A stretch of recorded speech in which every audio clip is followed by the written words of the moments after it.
deep inside you. It's outside because we are trapped in a dark place. So we have to illuminate that. We do have to do our part and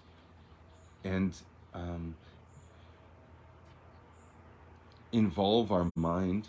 So the Bina is a hispainanus. It's a meditation, but it's intended to be effective and open up a pathway from mind, from good thinking, from proper wisdom into a felt emotive state of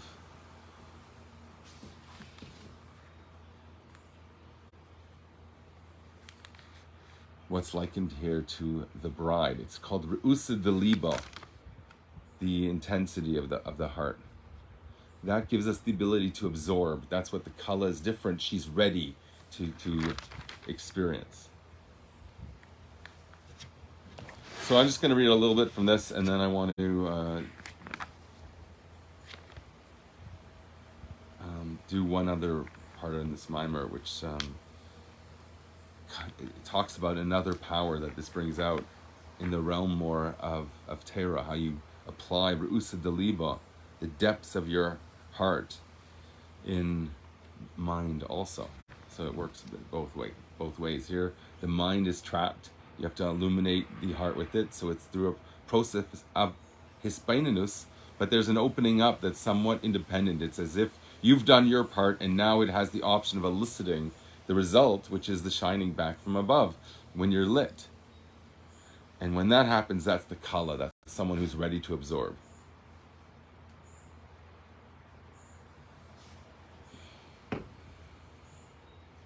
Okay. Lifamim nikra Knesset Yisrael kala. Sometimes the Jewish people as a whole, as a spiritual body, are called a bride, behei neisefes, with this extra hey at the end of the word kol, everything.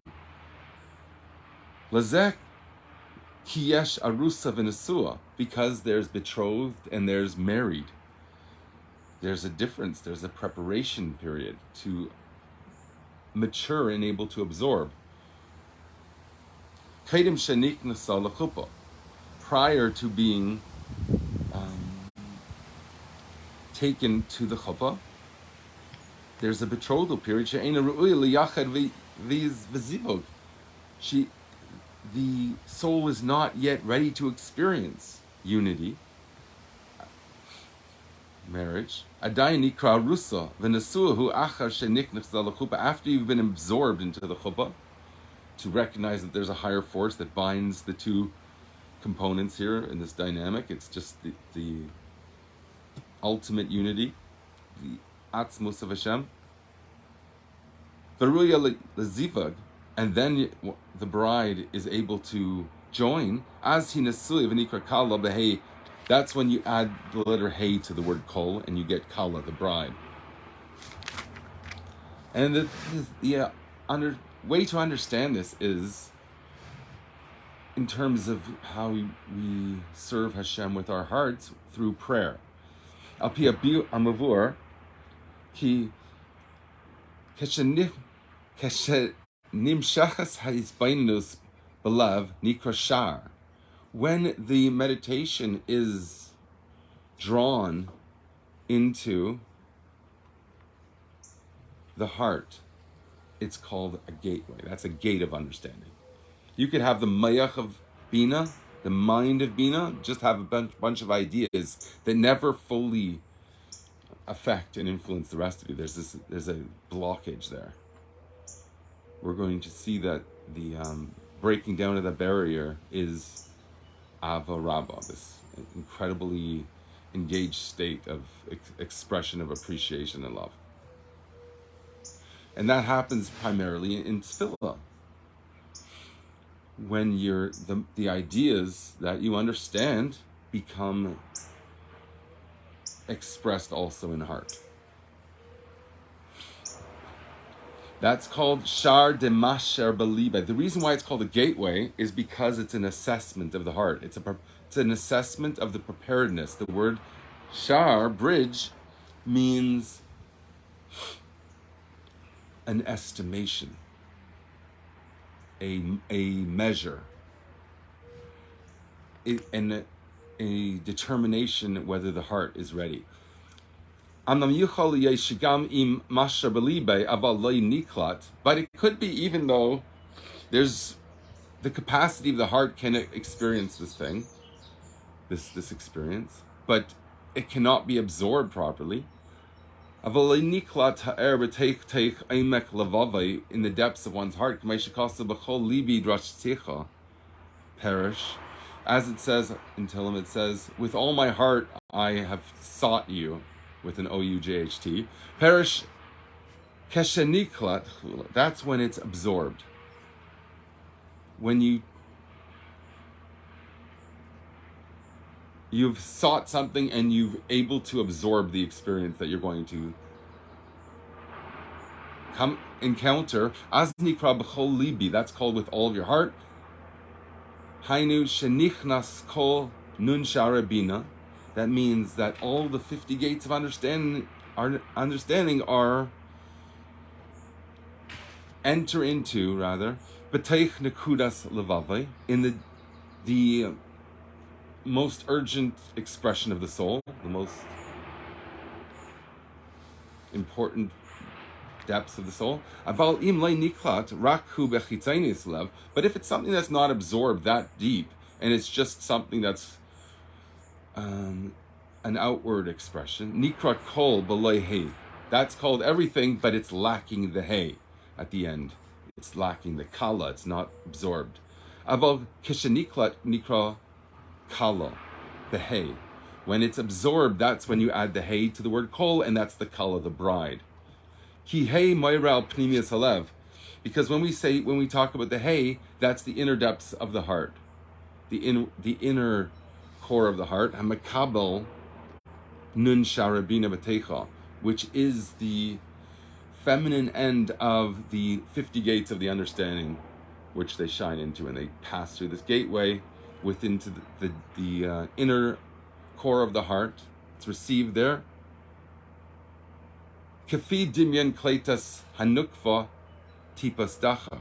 That according to the ability of the feminine, of the receiver, of the conscious mortal mind, being able to absorb a divine experience that is in the seminal divinity, tipas dachar. L'chen nikra nesua acharei sheniklat er ein sei baruch hu. That's why she's called married, after she's already absorbed the infinite light of Hashem. So the soul can undergo an enhancement in terms of experience and closeness. We take our whatever understanding we have of Hashem, live that through prayer, and then you are absorbing the truth at all levels. That's the everything is there in the tipas dachar, the divine energy. That's this seminal force. Everything's there. It's our ability for our consciousness to absorb it that's at stake. So we prepare. The fact is that we're already historically we're prepared. Like the accumulative benefit of your soul's journey is now ready for all this, as we talk about so much here. L'chen nikra nesua acharei sheniklat erin sei baruch hu shebehasagas meicha b'teich nekudas levave, when the understanding of the mind, the is expressed within the depths of one's heart, biyichud v'zivug, in this unity, in this relationship. That's called kala bride. Masha'enken bechinas arusa hainu keshalei niklat kanal azai nikra arusa v'nikra kol v'zen neida b'sharim bailo perish neida lashin yichud v'zivug. That's why in Mishlei, in Proverbs, it says her husband is known in the gates, neida b'sharim, known in the gates, because knowing is this connection. So the gateway of assessing how much the heart is able to absorb is, and then it's put to the task by doing your part and doing the hispainus that's required to bring this out, the mental experience of meditation. that gives rise to the possibility of the heart being filled up with these nun sharabina, and it's called neida because it's a connection. Okay, I'm going to jump then to this other mimer that just precedes this. They're all in sequence. It's like one big mimer because the Tzemach Tzedek put this together from his grandfather's works. 2,000 maimarim he chose among. Okay, so this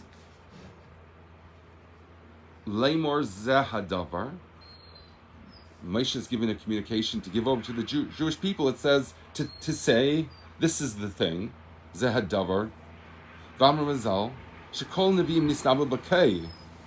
Here the sages point out that all the prophets, when they had experience of prophecy, that was described by thus instead of this, Kai instead of Zeh. Thus spake the Lord, like in the old archaic style. But Moshe said this. Moshe was different. It was more direct. Ve'inin diksiv nase adam l'talmenu kidmasenu hu bechinas mamalek olam v'kaf hadimyon.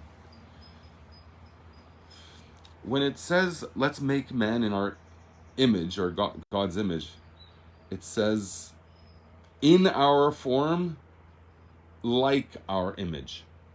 Kid d'musenu hu bechinas mamalek olam. When it says like our image, that's the level of mamalek olam, conscious experience, not the transcendent world of Sevav. Dekaf hadimenu kamei hadmus hulu. It's like an allegory. But when we talk about form, that is experience of the divine core, which is beyond any allegory. You cannot, so it becomes the unification of the hero of the story, which is Bishvili Nivra Ha'elam. Everyone has to see themselves as the center of the universe, in a sense, because they only have so far to assert their free choice anyways.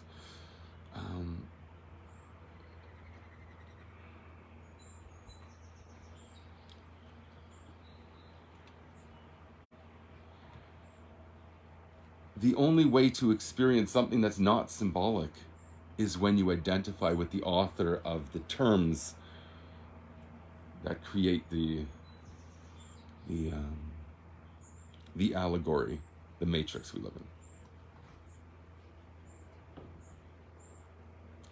So you sort of identify with the author more so than understanding what the author is communicating through the world he presents for you. There's a unity of perspective that happens. That's probably the yichud that makes the bride.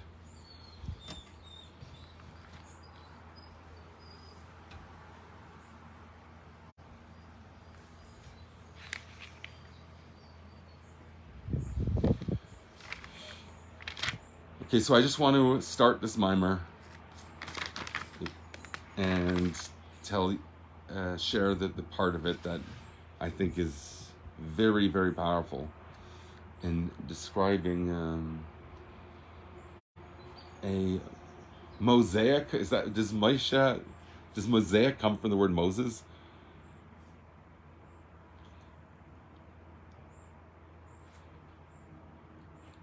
Something that he is intended to describe a power that every Jew has to achieve something that's above time. We'll see. Prophecy is speaking above time because there's a part of this, it's engaging a part of the soul that's above time, so to allow words to come in from that dimension.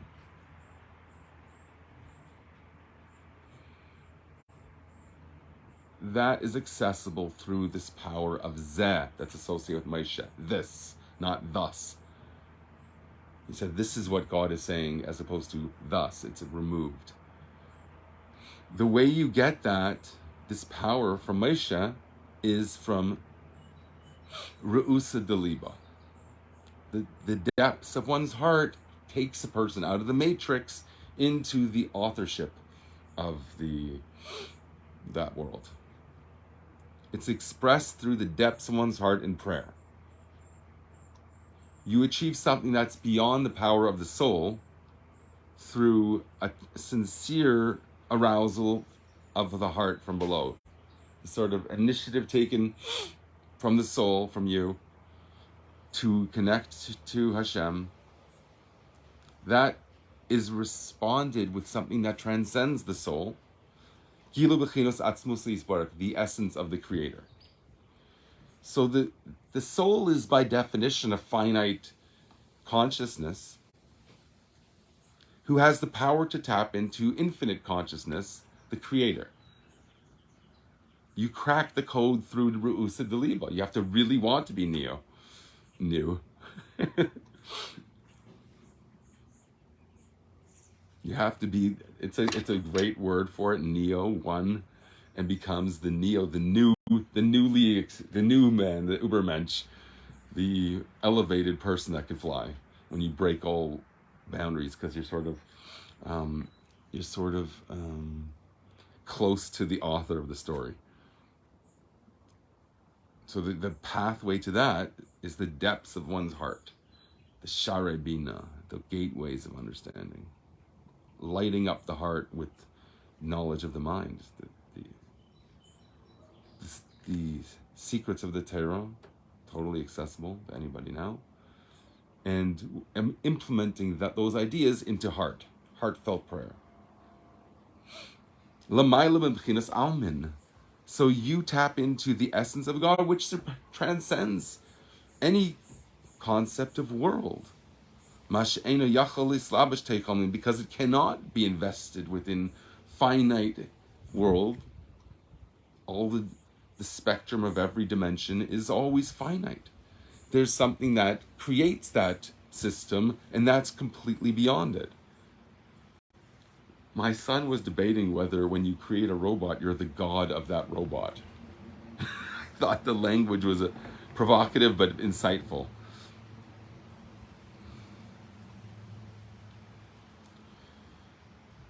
Now, when you do that, and Moshe was the prime example, when he achieves through the depths of his heart communion with the authorship of the world by transcending the actual world, that's Zeh, that's this. That's when everything is one. It's not thus. And then you're expressing the divinity that is beyond the whole concept of world, by definition. Because you've reached above the world. And that's why we say Moshe was the conduit of the Torah, and every Jew who was there at Har Sinai, which is every Jew ever. You were there at Mount Sinai.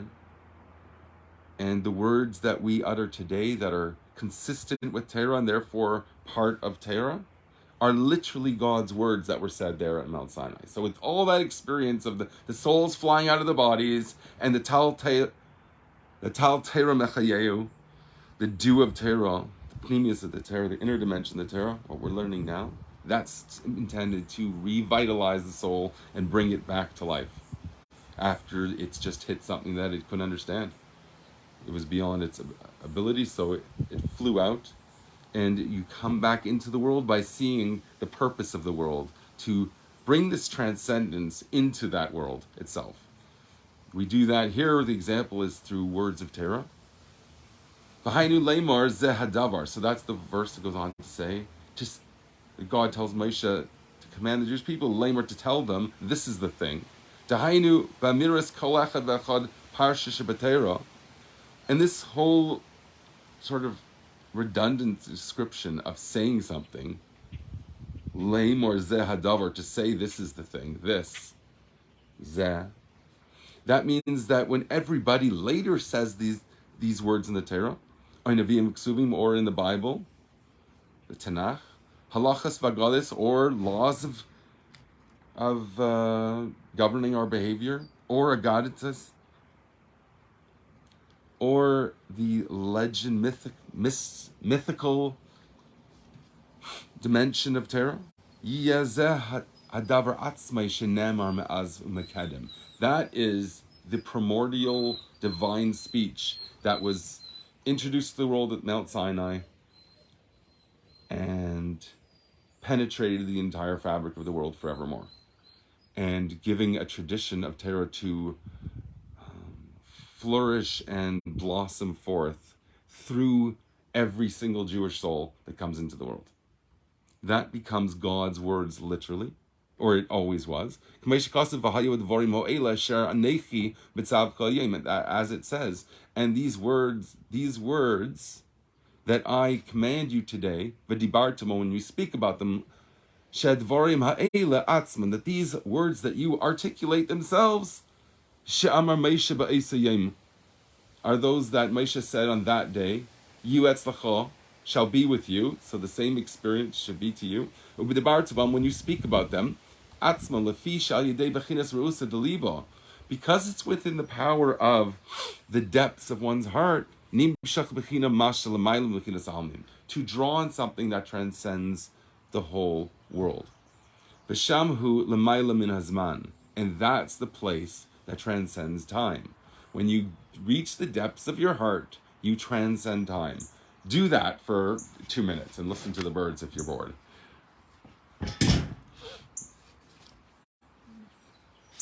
Transcend time. Don't try it while you're operating any heavy machinery.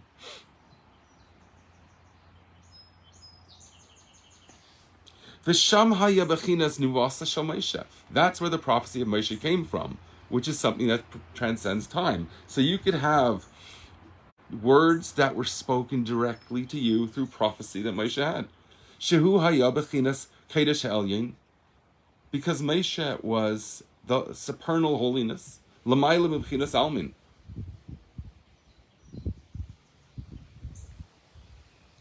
I've never heard that expression before. I think that's really, it should be highlighted. The Nevuah of Moshe is Kodesh Ha'elyon L'mayla M'chinas Almin.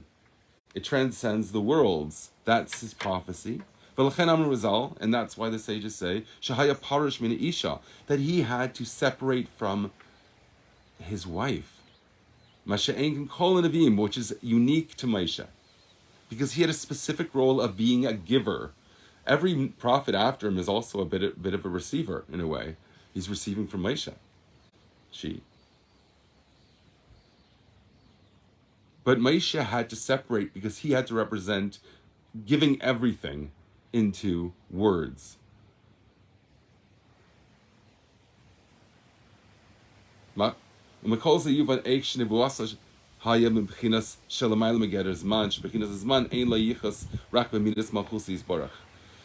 So the only way you could talk about God's the way God would relate to time is with respect to his attribute of kingship. So God creates a world where he wants to be king, and here's the world which has a time frame in it. So you can't have the king and the princess lived happily ever after without being in the dimension of time. Above that, it has nothing to do with the Malchus of Hashem. It's more for what Hashem is to himself, whatever exactly that would mean. And that's when we talk about God's Malchus, that's Kidmusenu. Alma de Nukva. That's the world of allegory. That's called the feminine world. That's the thus of the later prophets. The Hainu Kishenasis Makar Libya. When it becomes a source for the created worlds.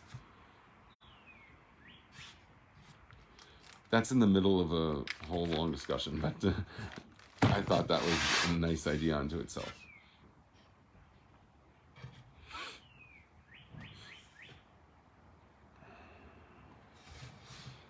So the bride, just to summarize a bit, the bride is someone who, it's not just having everything and potential, the betrothed, the promise of an experience. It's the preparedness to actually experience that. It's the hay that represents absorbing. It's malchus in a sense. The engaged purpose of Bina understanding it is to be a gateway from mind to heart.